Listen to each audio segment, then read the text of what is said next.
The youngest Marine on the range believed respect could be demanded at the end of a rifle, but before the sun set, he would discover that legends never needed to raise their voices. The sharp command cracked across the training grounds like a whip, slicing through the steady rhythm of boots striking packed gravel beneath a cloudless North Carolina sky. On your knees. Now, 3 Marines in full combat gear tightened their perimeter around an elderly man standing quietly beside an aging steel target that had long ago been pushed to the edge of the qualification range. Every pair of young eyes saw the same thing. An 82-year-old stranger wearing faded blue jeans, worn leatherwork boots, and an olive field jacket that looked older than most of the men surrounding him. His white hair stirred gently in the warm breeze, but nothing else about him moved. His hands rested naturally at his sides. His pale blue eyes remained fixed beyond the firing lanes, studying the distant tree line instead of the Marines confronting him. Staff Sergeant Ethan Brooks stepped closer, his jaw tight with growing frustration. This restricted training area had been locked down since sunrise. No civilians were authorized within half a mile. Every protocol he had been taught demanded immediate control of the situation, and the silent old man before him refused to fit any category his manuals had prepared him for. "Sir," Brooks said, forcing patience into a voice already sharpened by authority, "this is your final warning. Identify yourself." The old man slowly turned his head. His face carried deep lines carved by decades of wind, heat, and time, yet there was no confusion behind his eyes. No fear, no anger, only a calm so complete that it unsettled everyone standing around him. "I'm waiting," he answered quietly. "Nothing more." Brooks frowned. Waiting for who? The old man offered no reply. Around them, the range settled into an uneasy silence. The distant metallic ring of another platoon's steel targets echoed across the valley while orange range flags fluttered against the afternoon wind. Somewhere behind the observation tower, a helicopter passed low overhead, its rotor blades fading into the blue sky. Still, the old man never looked away from the weathered target, standing nearly 200 yards ahead. Lance Corporal Mason Reed shifted uneasily beside Brooks. "He's playing games," he muttered. Another Marine nodded in agreement. They had spent months learning to identify threats before those threats could identify them. Yet something about the stranger refused to match the picture of someone with harmful intent. He carried no visible equipment, no backpack, no phone, no camera, nothing except a weathered canvas rifle case resting quietly against an old wooden bench several feet behind him. Brooks noticed it immediately. "Whose case is that?" Silence answered him again. The staff sergeant's patience finally began to crack. "Move away from it." The old man remained exactly where he stood. Not defiant, not challenging, simply unmoved. Brooks exchanged a quick glance with his team before signaling them to tighten their spacing. Training demanded control, and uncertainty was something young Marines learned to eliminate quickly. One Marine carefully raised his service rifle into a ready position without making physical contact, following procedure while maintaining distance. The movement should have changed everything. It should have brought hesitation to the stranger's face. Instead, Thomas Walker calmly lifted his eyes toward the young Marine and offered the faintest hint of a tired smile, the kind worn by someone remembering a lesson learned long ago. Then, in a voice barely louder than the wind brushing across the empty range, he spoke words none of them expected. "Son," he said, "you skipped the first lesson before you ever touched that rifle." The words settled over the firing range more heavily than the humid afternoon air. Nobody answered. Staff Sergeant Ethan Brooks stared at Thomas Walker for several long seconds, searching the old man's face for sarcasm, confusion, or fear. He found none of them. The silence only deepened the irritation growing inside him. Every instinct told him he was dealing with a stubborn trespasser, yet every instinct also whispered that something about this encounter felt completely wrong.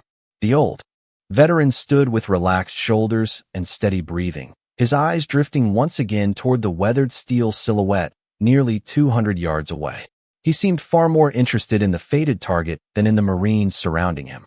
A warm breeze carried the scent of pine trees across the range, while loose gravel shifted beneath combat boots. Somewhere beyond the berm, another platoon called Cadence, their distant voices rolling across the hills before fading into the afternoon. Life on the base continued as if nothing unusual had happened. Yet inside the small circle around Thomas Walker, time itself seemed to slow. Brooks followed the direction of the old man's gaze until he noticed the forgotten target. Its paint had almost disappeared beneath countless layers of impact marks accumulated over decades of training. Rust framed its edges like old scars earned honestly through years of service. "What are you looking at?" Brooks demanded. Thomas answered without taking his eyes off the steel. "Memories." The single word puzzled every Marine standing there. Lance Corporal Mason Reed glanced toward the target, then back to the elderly stranger. There was nothing remarkable about it. Hundreds of Marines had fired at that same piece of steel over the years. It was simply another training target waiting to be replaced. Yet the old man's expression carried the quiet familiarity of someone looking at an old friend rather than a forgotten object. Brooks exhaled slowly. Nobody waits in a restricted training area for memories. "Tell me why you are really here." Thomas finally shifted his attention toward the young staff sergeant. His pale blue eyes were calm, observant, and strangely kind. "Someone invited me." Brooks frowned immediately. "Who?" "He knows I keep my word." That answer only created more questions. Brooks tapped the radio clipped to his vest, considering whether to request military police support, but something held him back. Procedure said escalate. Experience told him to maintain control. Neither explained why the old man's quiet confidence continued to unsettle every Marine present. Mason Reed studied Thomas more carefully now. The faded olive jacket hung loosely across narrow shoulders, but it was clean despite its age. The work boots had been repaired more than once instead of replaced. His hands showed thick calluses that spoke of decades spent working with tools rather than seeking attention. Even his posture carried an unusual balance. He did not stand like someone resisting authority. He stood like someone who had long ago learned there was no reason to prove anything. Reed's attention shifted toward the weathered canvas rifle case resting beside the old wooden bench. It looked old enough to belong in a museum, its leather straps darkened by years of careful use. There were no military markings visible, no rank patches, no bright decorations. Just quiet simplicity. Brooks noticed Reed looking at it. "Do not touch anything until we know exactly who he is." Thomas gave the slightest nod, almost approving the instruction. "That," he said softly, "is the first smart decision anyone has made since I arrived." Brooks narrowed his eyes again, uncertain whether he had just been challenged or quietly complimented. And for the first time since the encounter began, the young Marines realized the calm old stranger had somehow taken control of the conversation without raising his voice even once. Staff Sergeant Ethan Brooks had spent nearly 12 years in the Marine Corps, and experience had taught him that hesitation often created problems faster than confidence ever could. Yet the elderly stranger standing before him refused to fit any pattern his training had prepared him to recognize. Thomas Walker neither argued nor complied. He simply existed with a quiet certainty that slowly unsettled every Marine surrounding him. Brooks folded his arms across his chest and studied the old man's face again. "You said someone invited you," he said evenly. "Give me a name." Thomas looked toward the distant tree line where the afternoon sunlight filtered through towering pines, turning the drifting dust into thin ribbons of gold. "He will be here," he answered. Brooks felt his patience slipping away. "That is not an answer. It is the only one I have." Around them, several younger Marines exchanged uncertain glances. Lance Corporal Mason Reed noticed something that had escaped everyone else. The old man's breathing had never changed. His heartbeat did not seem hurried. His shoulders never stiffened. Even after several minutes surrounded by armed Marines, Thomas remained as calm as someone waiting on the front porch of his own home. Reed had seen experienced instructors maintain that kind of composure during stressful exercises, but never an elderly civilian standing alone in the middle of an active military installation. Brooks stepped closer until only a few feet separated them. "Listen carefully, sir. If you continue refusing to identify yourself, I will have no choice except to escort you from this range." Thomas nodded politely. "You have choices. You simply have not seen all of them yet." The answer landed like another riddle. Brooks exhaled sharply through his nose before turning toward the weathered canvas rifle case leaning against the old wooden bench. "Open the case," he ordered. Thomas glanced at it for only a moment. "I would rather not." That was not a request. The old veteran lowered his eyes briefly, almost as though considering something far older than the conversation unfolding around him. Then he quietly stepped aside, leaving the rifle case exactly where it rested. Brooks motioned toward Corporal Ryan Mitchell. "Check it." Mitchell approached cautiously, every movement deliberate. The faded canvas looked decades old, its leather buckles softened by countless years of careful handling. There were no modern tactical markings, no identification tags, no military inventory labels. Just worn fabric carrying the faint scent of old leather and machine oil that had survived generations. Mitchell knelt beside it and reached for the upper strap. "Easy," Thomas said calmly. The single word stopped the Marine before his fingers touched the buckle. There was no command in the old man's voice. No threat, only quiet concern, spoken with surprising gentleness. Mitchell looked back toward Brooks, silently asking whether to continue. Brooks gave a short nod. "Open it." As Mitchell loosened the first leather strap, a light breeze crossed the range. The faded canvas shifted slightly, revealing just the edge of an old walnut rifle stock beneath the protective cloth. It was not polished. It was not decorative. It looked like a tool that had earned every scratch through honest years of service. Before Mitchell could pull the covering back any farther, Thomas quietly spoke again. "If you are going to hold history in your hands, do it with respect." The words were simple, yet they caused Mason Reed to look at the old man differently. There was no pride in his voice, no attempt to impress anyone. It sounded instead like someone speaking about an old friend who deserved kindness rather than admiration. Brooks dismissed the feeling immediately, but Reed could not.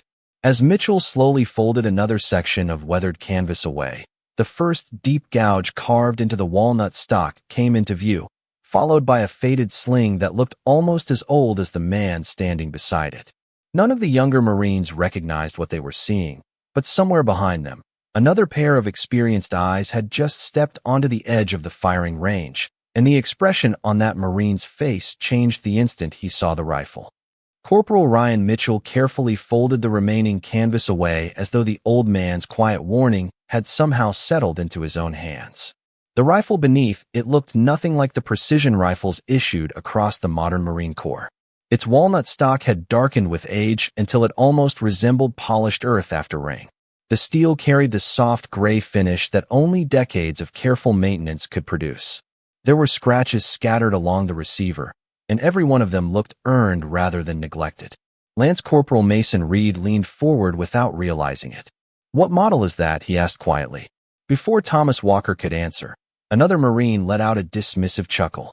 "Probably something that belongs behind museum glass." A few nervous smiles followed. The tension eased for only a moment as the younger Marines looked over the aging rifle with the confidence of men who believed newer always meant better. Corporal Ryan Mitchell ran his eyes along the walnut stock until something unusual caught his attention. Near the rear sling swivel, carved so deeply it had survived decades of wear, sat a single weathered marking. It was not a serial number. It was not a military inventory stamp. It was one clean diagonal gouge crossing another, forming a rough symbol that looked almost accidental. "Did you do this?" Mitchell asked. Thomas looked at the mark for a long moment before answering. "No," he said softly. "Tom did." One of the younger Marines laughed. "Looks more like somebody dropped it down a hill." Another added, "You carried this thing all these years just to keep an old scratch?" Thomas's expression never changed. His fingers rested lightly against the edge of the bench as the afternoon breeze stirred the faded sling. "Some marks are worth carrying," he replied, "because you remember the people who never came home to see them again." The laughter faded almost immediately. Nobody knew how to answer that. Even Brooks felt the conversation slipping somewhere he had not intended it to go. He took one step closer and looked directly at the carving. "It is just a damaged stock." Thomas slowly shook his head. "That is what it looks like." The answer lingered in the warm air. Before Brooks could respond, heavy boots crunched across the gravel behind the group. Every Marine instinctively glanced over one shoulder. Gunnery Sergeant Daniel Foster had just arrived from the adjacent qualification range after hearing fragments of the radio traffic. Foster was in his early 50s, broad-shouldered, calm, and respected throughout the battalion for never wasting words. He approached without urgency, expecting to deal with another routine security misunderstanding. Then his eyes settled on the exposed rifle. His pace slowed immediately. The color drained ever so slightly from his face. He said nothing for several seconds. Brooks noticed the change. "Gunny." Foster did not answer. His attention remained fixed on the walnut stock. Slowly, he stepped closer until he stood only a few feet from the bench. His weathered eyes narrowed at the faded gouge before drifting toward Thomas Walker's face. The old veteran quietly met his gaze. Neither man spoke. It was the kind of silence that only exists between people searching old memories. Finally, Foster inhaled slowly. "May I?" he asked, nodding toward the rifle. Thomas gave a small, respectful nod. "You may." Foster did not lift it. Instead, he crouched beside the bench, studying the carved mark as though afraid to disturb it. His fingertips hovered above the walnut without making contact. Then his eyes widened almost imperceptibly. He recognized something no one else on the range had seen. Brooks watched the seasoned gunnery sergeant carefully. This was a Marine who had remained composed during hurricanes, emergency deployments, and countless field exercises. Yet now he looked genuinely unsettled by a single old rifle. Foster finally rose to his feet, reached quietly for the radio clipped to his vest, and turned slightly away from the others. His voice dropped almost to a whisper as he pressed the transmit button. "Operations, this is Gunnery Sergeant Foster. I need you to verify a historical personnel record for me." Immediately, Thomas Walker simply returned his eyes to the weathered steel target in the distance, as though he had been expecting that call all along.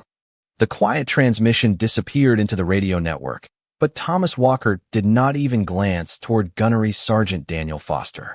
His attention remained fixed on the weathered steel silhouette standing alone beneath the afternoon sun. The old target reflected a dull shimmer of light, and for the briefest moment the heat rising from the gravel blurred its outline. The present slowly dissolved beneath the weight of memory. The warm Carolina air gave way to thick tropical humidity that clung to every breath. The smell of pine faded beneath the scent of soaked earth, wet canvas, and burned powder drifting through dense jungle after a long day that refused to end.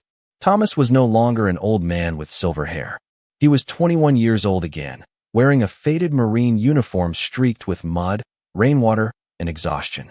The rifle resting in his hands was the very same one now lying quietly upon the wooden bench decades later. Back then, the walnut stock carried no scars except those earned through relentless field use. Around him, young Marines spoke in whispers while evenings settled beneath towering trees. Nobody laughed. Nobody wasted words. Every face carried the same determination shared by people who understood that responsibility often arrived before recognition ever did. A young captain crouched beside Thomas, unfolding a weathered map beneath the dim glow of a shielded flashlight. Their position overlooked a narrow valley where visibility shifted every few seconds as fog drifted through the trees. Nothing about the landscape appeared remarkable, yet Thomas kept studying the movement of leaves hundreds of yards away. He listened more than he looked. The wind changed direction twice within a minute. Tiny branches trembled in different rhythms across the valley. To everyone else, it was only another humid evening. To Thomas, it was a conversation the land itself was quietly holding. The captain noticed his concentration. "Walker," he asked softly, "what do you see?" Thomas never lifted his eyes from the distant hillside. "The valley is warning us." The captain trusted him without asking another question. Orders changed. Positions shifted. Marines quietly relocated to higher ground while maintaining complete discipline. Nobody understood why until moments later when activity emerged exactly where Thomas had expected. Careful planning and calm observation allowed the unit to avoid walking directly into danger. No celebration followed. No speeches. The captain simply rested one hand against Thomas's shoulder after sunrise and smiled with tired gratitude. During the movement back toward their temporary position, Thomas slipped while climbing across rain-soaked rocks. The rifle struck a jagged stone with a sharp crack that echoed through the trees. He immediately picked it up and examined the stock. A deep diagonal gouge now crossed the walnut. The captain looked at the damage and laughed quietly for the first time in days. "She finally earned a scar," he said. Thomas nodded, almost embarrassed that the rifle had been marked. The captain shook his head. "Leave it exactly as it is. Someday you will look at that mark and remember the day. Good judgment brought every one of us home." The memory faded gently like mist lifting from the jungle after sunrise. The The humid forest disappeared beneath the clear North Carolina sky. Thomas found himself once again standing beside the old wooden bench as the breeze stirred the faded sling attached to the same rifle. His eyes rested briefly upon the familiar gouge before lifting toward the steel target ahead. Across the range, Gunnery Sergeant Foster lowered his radio very slowly. The calm confidence that usually defined him had been replaced by something far rarer: respect. Whatever answer he had just received over that secure channel had confirmed the suspicion growing in his mind since the moment he first recognized the old walnut stock. He looked back toward Thomas Walker with new understanding, while the younger Marines remained completely unaware that the quiet scratch they had dismissed as meaningless had just opened a door leading into a history none of them had ever been taught. The quiet voice coming through Gunnery Sergeant Daniel Foster's radio was too soft for anyone else to hear, but every word carved another layer of disbelief across his face. He turned slightly away from the group as the operations clerk continued speaking. Confirmed. Thomas Andrew Walker, United States Marine Corps. Records verified. Additional files are restricted. Stand by for command notification. Foster closed his eyes for a brief moment before answering. Do not broadcast this over the standard net. Already understood, Gunny. Battalion headquarters has been notified. The transmission ended. Foster lowered the radio with deliberate care, almost as though it had suddenly become heavier. Staff Sergeant Ethan Brooks immediately noticed the change. What did they say? Foster looked toward Thomas Walker before answering. The old veteran had not moved. He stood exactly where he had been since the confrontation began, watching the weathered steel silhouette at the far end of the range while the afternoon wind gently lifted the edges of his faded jacket. They confirmed his name. Foster replied quietly. Brooks frowned. That is it. Foster hesitated. That is enough. The answer only deepened everyone's confusion.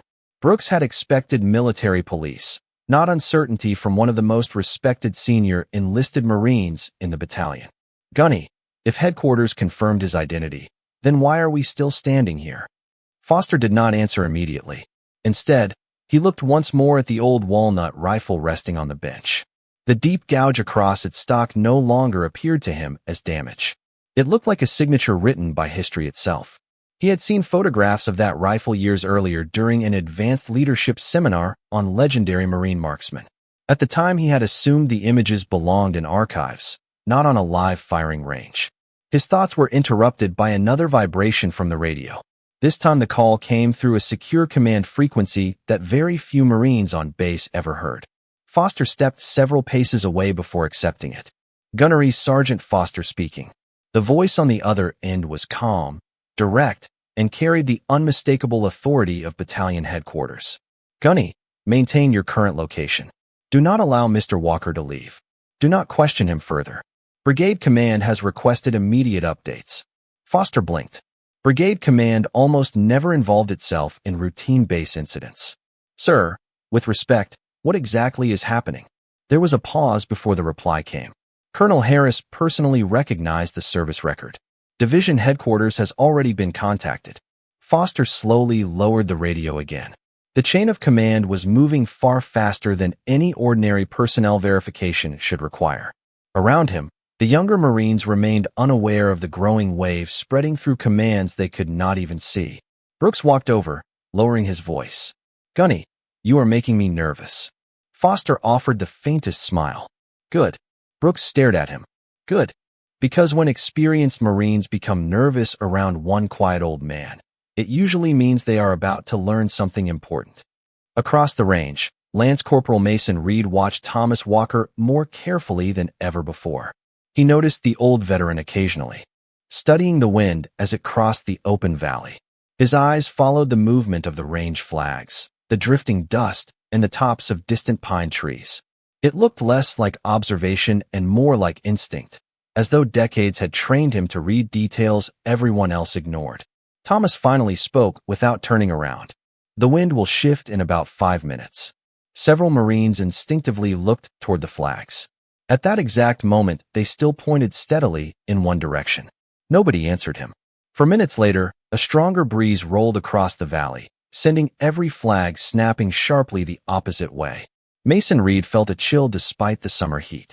Before anyone could comment, Another military vehicle appeared in the distance, climbing the road toward the qualification range much faster than ordinary base traffic ever did, and every instinct inside Gunnery Sergeant Foster told him the real story had only just begun. The approaching vehicle climbed the narrow service road in a cloud of pale dust, its dark paint reflecting the late afternoon sun as every Marine on the firing range instinctively turned toward it. There were no flashing lights, no sirens, and no dramatic display of authority. Even so, Gunnery Sergeant Daniel Foster immediately recognized the vehicle assigned to battalion headquarters. It rolled to a controlled stop just beyond the firing line, and before the engine had fully settled into silence, Colonel Nathan Harris stepped out wearing his service uniform with the composed confidence of a commander who rarely wasted a single movement. Staff Sergeant Ethan Brooks snapped to attention, surprised to see the battalion commander appear personally over what had begun as an ordinary security incident. Colonel Harris acknowledged no one at first. His eyes moved past the formation of young Marines until they settled on the elderly man standing quietly beside the old wooden bench. Thomas Walker had not changed his posture. He still watched the distant steel silhouette as though he had been waiting for this exact moment all afternoon.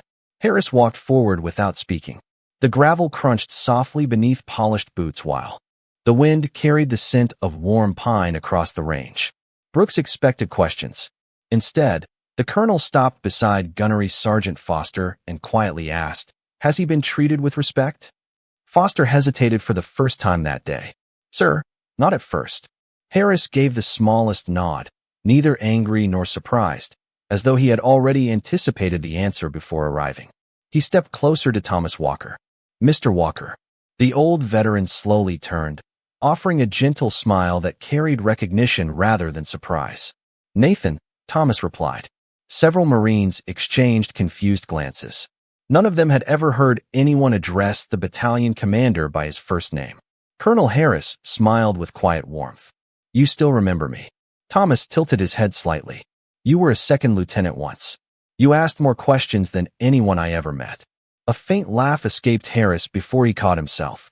"You told me that asking the right question was usually more important than pretending to know the answer." Brooks felt the ground shift beneath everything he believed he understood. The battalion commander was not introducing himself to a stranger. He was greeting someone he had known for years. Before Brooks could process the thought, Colonel Harris's radio vibrated sharply. He answered immediately. "Harris." His expression became serious. "Yes, sir." "Understood." He lowered the radio slowly before looking toward Foster. "Division headquarters has acknowledged the identification." Foster remained silent. Harris continued, speaking quietly enough that only the nearby Marines could hear. "The commanding general has been informed. He is already on his way." Brooks stared in disbelief. "The commanding general?" Harris looked directly at him. "Yes, Staff Sergeant." Brooks swallowed hard. A commanding general did not leave headquarters for routine personnel matters. Entire training schedules could pass without junior Marines ever seeing one in person. Yet now the highest-ranking officer in the division was traveling to a forgotten firing range because of the quiet elderly man standing only a few feet away. Around them, the atmosphere changed without anyone issuing a command. Casual conversation disappeared. Every movement became more deliberate. Lance Corporal Mason Reed glanced once more at the old walnut rifle resting on the bench, then back toward Thomas Walker. The rifle no longer looked like an antique. It looked like part of a story that was still unfolding. Thomas remained perfectly calm through it all. He watched another gentle breeze ripple across the range flags before speaking almost to himself. He always hated being late. Colonel Harris smiled knowingly. Some habits never change. In the distance, beyond the line of tall pines bordering the installation, the unmistakable silhouette of another convoy appeared on the road leading toward the qualification range, and every experienced Marine present understood that whatever history had quietly walked onto their range that afternoon was about to be recognized by someone whose authority reached far beyond anything they had imagined. The convoy rolled onto the qualification range without unnecessary speed. Yet every Marine present instinctively straightened before a single order was spoken. 3 dark vehicles came to a smooth stop beside Colonel Nathan Harris's command vehicle. Their engines fell silent one after another until only the sound of wind moving through the tall pines remained. The rear passenger door opened, and Major General Richard Lawson stepped onto the gravel with the composed confidence of a man whose authority never required announcement. Every Marine on the range immediately came to attention. Staff Sergeant Ethan Brooks felt his pulse quicken. He had seen the division commander only twice in his career, both times from hundreds of feet away during formal ceremonies. Seeing the general arrive at a forgotten firing range because of one elderly man seemed almost impossible. General Lawson acknowledged the assembled Marines with a brief glance before his eyes settled on Thomas Walker. The years disappeared from his expression, replaced by genuine warmth and unmistakable respect. He did not speak immediately. Instead, he walked the remaining distance himself, leaving aides and senior officers several steps behind. Thomas turned toward the approaching general with the same quiet smile he had offered Colonel Harris. "Richard," he said softly. The general answered with a smile of his own. "You still refuse to call me general." Thomas shrugged gently. "You earned your stars. I remember the lieutenant." A faint laugh escaped several senior officers who understood the meaning behind those words, while the younger Marines stood frozen in confusion. General Lawson stopped directly in front of Thomas Walker and, without hesitation, rendered a precise Marine salute. Complete silence settled across the range. No one had expected the commanding general to salute first. Thomas returned the salute with calm dignity, his movements slow but exact, as though decades had never diminished the discipline etched into his memory. When both hands lowered, Lawson spoke quietly enough that the moment felt deeply personal despite the audience surrounding them. "I have been hoping you would visit again." Thomas looked toward the old steel silhouette standing downrange. "You finally replaced the observation tower." Lawson smiled. "You noticed that before anything else. The wind behaves differently now." The general nodded knowingly. "It does." Staff Sergeant Brooks struggled to process what he was witnessing. Every assumption he had made that afternoon had quietly collapsed. The elderly stranger he had questioned was speaking to the commanding general with the familiarity of an old mentor rather than a visitor. General Lawson turned toward the gathered Marines, his expression calm but serious. "Do all of you know why this range still carries its original designation despite being rebuilt twice?" No one answered. The general looked back toward the weathered steel target standing alone at the edge of the valley. Because one Marine taught generations after him that patience, judgment, and responsibility save more lives than speed ever will. His gaze returned to Thomas Walker. "That lesson became part of our sniper training doctrine many years ago." Brooks slowly lowered his eyes toward the old walnut rifle resting on the bench. Suddenly, every scratch seemed meaningful. Every worn edge appeared. "Earned." General Lawson stepped beside the rifle but did not touch it. "This rifle has trained more Marines than most instructors ever will," he said quietly. "Not because of what it fired, but because of the judgment carried by the man who held it." Thomas gave the slightest shake of his head. "The rifle never taught anyone. The choices did." Lawson smiled again. "That is exactly why I wanted these young Marines to meet you." Around them, the afternoon breeze swept gently across the range, carrying the scent of warm earth and pine through the silent formation. No one moved. No one spoke. Every eye remained fixed on the quiet old veteran who had never once demanded recognition, yet somehow had received the highest respect any Marine could witness. The silence lingered long after Major General Richard Lawson lowered his salute. No command had been given, yet every Marine on the range remained perfectly still, as though each of them understood that speaking too soon would diminish what they had just witnessed. Staff Sergeant Ethan Brooks looked at Thomas Walker with entirely different eyes now. Only an hour earlier he had seen an elderly stranger standing where he did not belong. Now he saw a Marine whose quiet presence had drawn a battalion commander and a division commander to a forgotten firing range without a single request or complaint. Brooks stepped forward slowly until he stood a respectful distance from Thomas. His voice was noticeably quieter than before. "Mr. Walker," he said, "I owe you an apology." Thomas turned toward him with the same calm expression he had carried since the beginning of the afternoon. "For what?" Brooks lowered his eyes briefly. "For believing that authority was enough to understand someone." Thomas smiled gently. "That lesson costs less to learn today than it does in combat." The words settled over the young Marines with surprising weight. No accusation, no humiliation, only wisdom offered without bitterness. Lance Corporal Mason Reed glanced toward the old walnut rifle resting on the bench. "Sir," he asked carefully, "why did you come back after all these years?" Thomas looked across the range one final time. The steel silhouette stood exactly where the afternoon sun painted its long shadow across the gravel. 50 years ago," he answered softly. "A young captain told me that one day Marines I would never meet would train here. He hoped they would become better than we ever were. I promised I would come back someday and see if he was right." Major General Lawson folded his hands behind his back. "Did we keep that promise?" Thomas studied the formation of young Marines for several quiet seconds. He saw disciplined uniforms, determined faces, and young leaders who still had much to learn. Finally, he nodded. "You did. They made mistakes today. That is not what defines them. What matters is whether they remember them tomorrow." Brooks felt those words more deeply than any formal correction he had ever received. They were not criticism. They were responsibility. Thomas reached for the old rifle case and carefully secured the weathered straps with practiced hands. He lifted it effortlessly despite its age and turned toward the service road. Before taking his first step, he looked back one last time. "Never let a uniform become more important than the person wearing it," he said quietly. "Respect is strongest when it is given before it is earned, because sometimes the greatest stories are carried by people who never speak about them." No one answered. They simply watched him walk away beneath the tall Carolina pines while the late afternoon breeze stirred the range flags overhead. His pace was steady, unhurried, and remarkably ordinary. Within moments he disappeared beyond the gentle curve of the road, carrying nothing more than an old rifle case and a lifetime of quiet memories. Long after he was gone, nobody moved toward the firing line.